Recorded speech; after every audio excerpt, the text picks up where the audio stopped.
This edition of the Bio Report is brought to you by the California Technology Council, providing discounts on products and services essential to every startup. For more information, visit californiatechnology.org/member benefits. I'm Daniel Levine, and this is the Bio Report.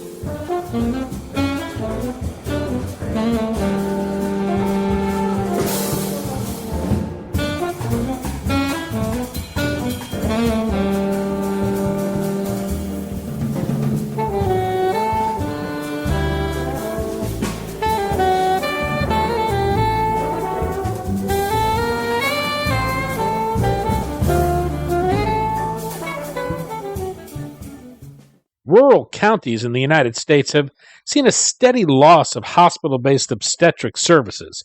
A new study published in JAMA that looked at nearly 5 million births in almost 1,100 rural U.S. counties found a connection between the loss of these services and eroding outcomes for newborns and their mothers. We spoke to Carrie Henning-Smith, Deputy Director of the University of Minnesota's Rural Health Research Center and co-author of the JAMA study, about the findings, their implications, and what can be done to address eroding healthcare for women giving birth in rural America.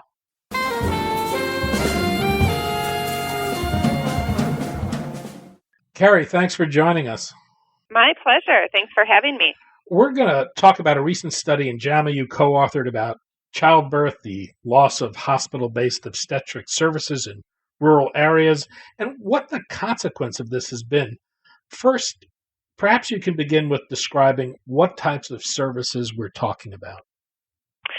Sure. So we were looking at the loss of obstetric services in hospitals, specifically obstetric units where a person can deliver a baby.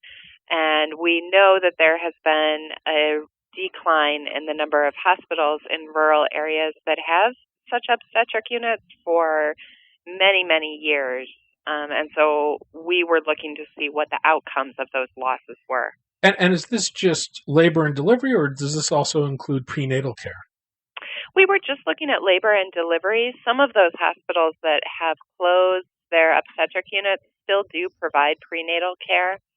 And so we're really just looking to see, are the hospitals where you can no longer deliver a baby, is that associated with differences in outcomes later on?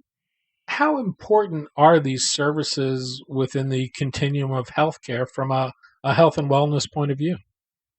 I would say that they're fundamental. This is where life begins when we deliver a baby. And so I think when you think of the full spectrum of healthcare, it needs to start with reproductive health and specifically with being able to deliver a baby safely and in an environment that you can actually access. There's been this long-term decline in hospital-based obstetric services. How have they decreased in rural U.S. counties, and how significant has that been, and over what period of time? Sure. The decline is quite significant and has been going on for multiple decades, but the work that we've done at the University of Minnesota Rural Health Research Center has really focused in on the past decade or so. We have data starting in 2004 and going through 2014. During that period of time, there was a 9% decline in the number of rural counties that had hospital-based obstetric services. And that brought the number of rural counties with no hospital where you could deliver a baby up to 54% by 2014. And between that period, between 2004 and 2014, 179 rural counties lost hospital-based obstetric services. So this is not a trivial or a small number. We also know the most recent data stop in 2014, but we know anecdotally that these declines have continued and that counties are continuing to lose services. How do these services fit into what hospitals do? What's driven that loss of service, and is it an economic issue? Sure. It's really complex, and it's one of those things where it would be nice if there were one magic bullet or one villain involved where we could say, this is the problem and we can fix this to stop the decline in services. But it's really much more complicated than that. It's partly economic.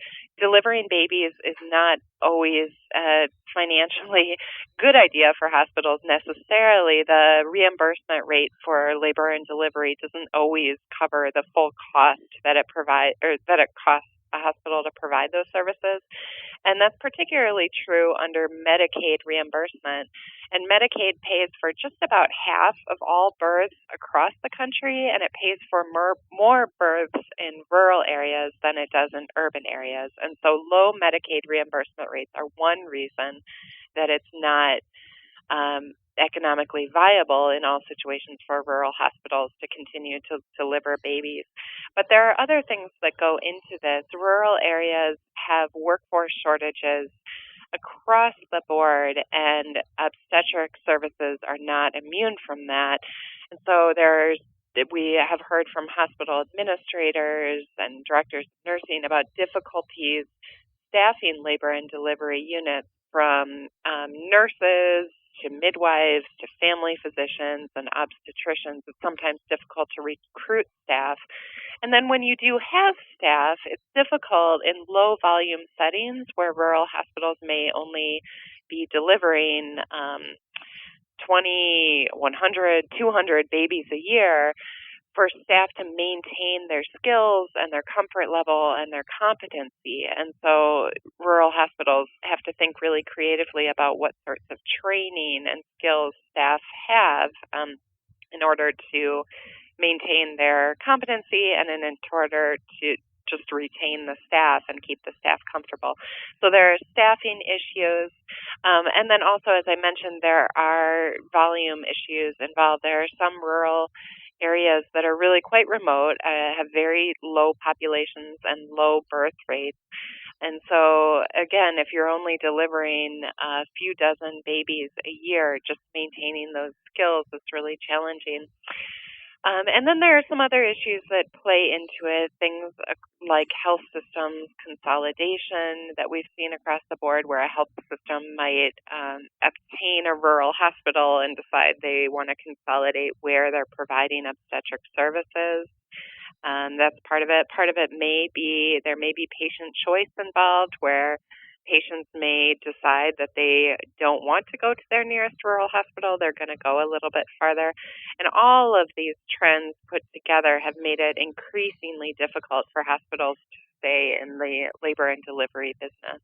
For the purpose of the study, what data did you examine? Where did it come from? And how large a population did it include? Sure. So we looked at all rural counties in the United States for our initial study of trying to understand where there has been loss. And the data came from the American Hospital Association annual survey data that the hospitals need to submit in order to show what services they're providing. But then for the paper that we're talking about now that came out in JAMA, we looked at the 1,079 rural counties that had obstetric services in 2004. That's approximately half of all rural counties. And we looked at differences among those 1,079 rural counties in outcomes for the counties that had maintained services and the counties that had lost services. So again, we were using the American Hospital Association survey data, but we were also using birth certificate data to see where the birth happened, whether the baby was born at full term, and all of those other details, some maternal and some child or infant characteristics. What does the population of women affected by these changes look like from a demographic point of view? Sure, it's a good question. It's as in urban areas, we're looking at women or pregnant people of reproductive age, and so most of them tend to be in their late teens through early 40s, the majority in their 20s and 30s. Rural areas are by and large tend to be a little bit whiter than urban areas, although that's changing. They're increasingly racially and ethnically diverse, and we see some of that diversity in our study and in the data. And then rural areas also tend to have lower median incomes than metropolitan or urban areas. So these are folks who may be struggling a little bit more to get by from day to day, financially speaking. You were seeking to examine the relationship between the loss of hospital-based obstetric services in rural areas and childbirth and birth outcomes in rural counties. What did you find? Sure. What we found is that after rural counties lost obstetric services in their hospitals, residents of those counties had higher rates of preterm birth, that is, a baby being born before 37 weeks gestation, higher rates of out-of-hospital birth, and so that may be a planned home birth, it may be an unplanned home birth, it may also be a baby being born on the side of the road or somewhere else where we wouldn't necessarily expect a baby to be born. And we saw higher rates of babies being born in hospitals without obstetric units. And it could be that those babies are being born in emergency departments in hospitals or in hospitals that are otherwise not equipped to deliver babies. And we found that those results, those changes in where babies were being born and then the rate of preterm birth were especially striking and especially had larger and longer lasting impacts in rural counties that are not adjacent to urban counties. And that is, rural counties that are more remote saw stronger effects from obstetric unit closures. And were there measures of health that could be looked at with these births? Well, we looked also at changes in infant APGAR scores. That's the score of how babies look right after they're born. But I think what's more important is that the changes in preterm birth, we know that preterm birth is associated with longer-term health challenges, can have all sorts of negative implications down the road for babies as they grow up into children and adults. And obviously there are exceptions to that, but it's something that we need to be really concerned about on a population level. If we're seeing an increase in preterm birth for any reason, we should be alarmed and trying to do something about it. How about the health and safety of the mothers? Was there any concern there? Yeah, I think there's a lot of concern. The data that we have limited us to looking at the outcomes for the babies and seeing where the babies were born. But I think that the question about the mothers is so enormously important. We know that there are increases in maternal morbidity and maternal mortality. And often when we're talking about obstetric care and labor and delivery, we lose sight of the mom in that, although the mom is obviously a very important part of it.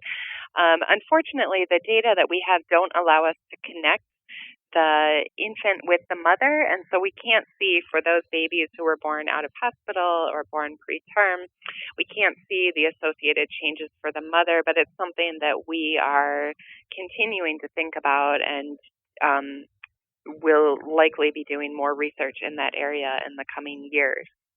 I think people often think of the advanced medical technology in the United States and the wealth of the nation and assume everyone here has access to the best type of care.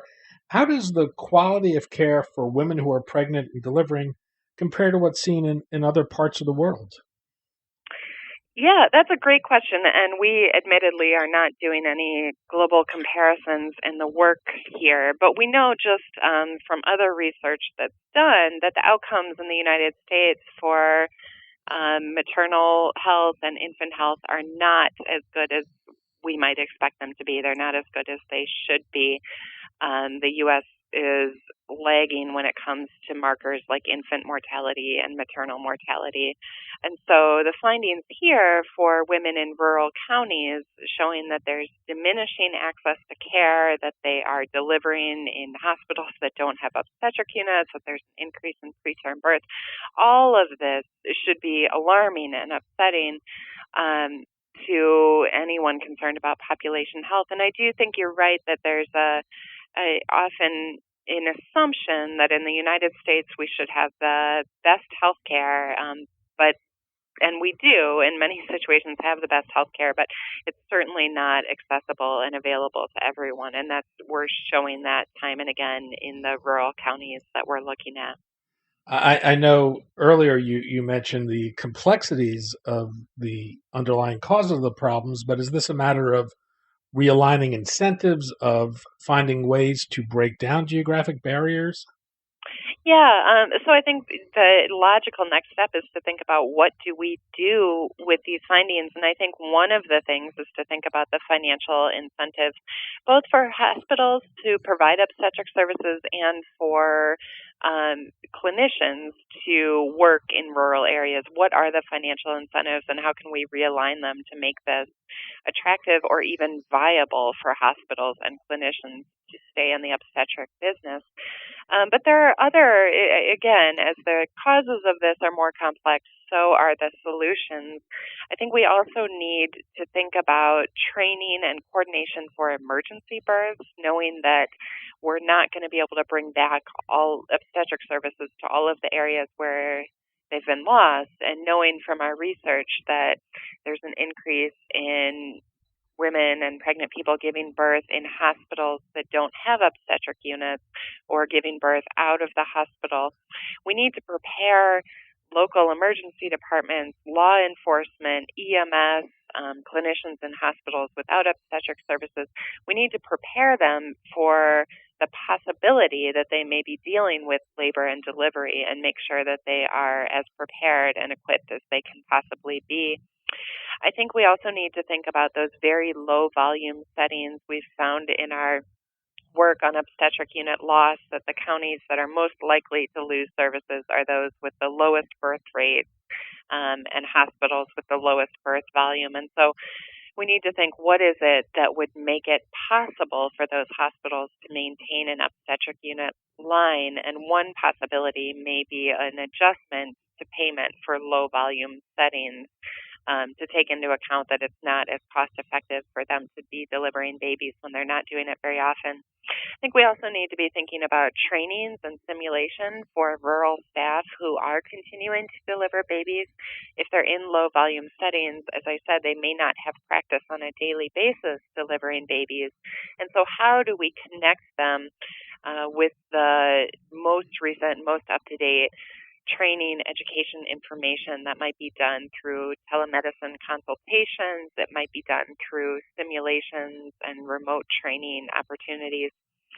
And then I think we also need to think about the women and the families who are impacted in those areas that have lost obstetric services.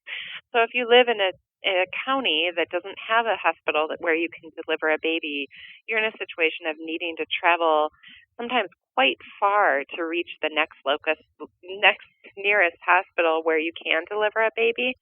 And again, many of these women and families have lower than average median incomes. They might be struggling financially. They might be working an hourly job. They may have other children. And so finding childcare for their children, being able to take time off of work, being able to drive the distance, especially if they don't have reliable transportation, all of that becomes really difficult. It's easy to see where not every family is able to make it to the nearest hospital with obstetric services.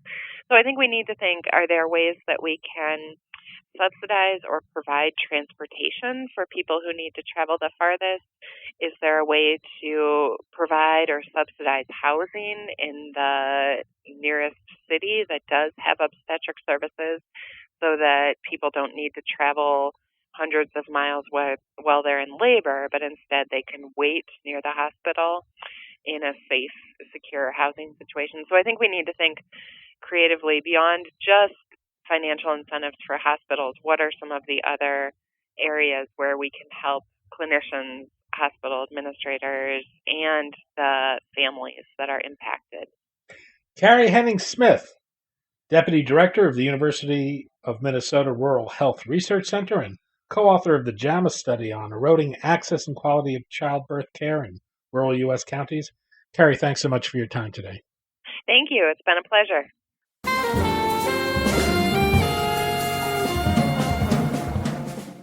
Thanks for listening.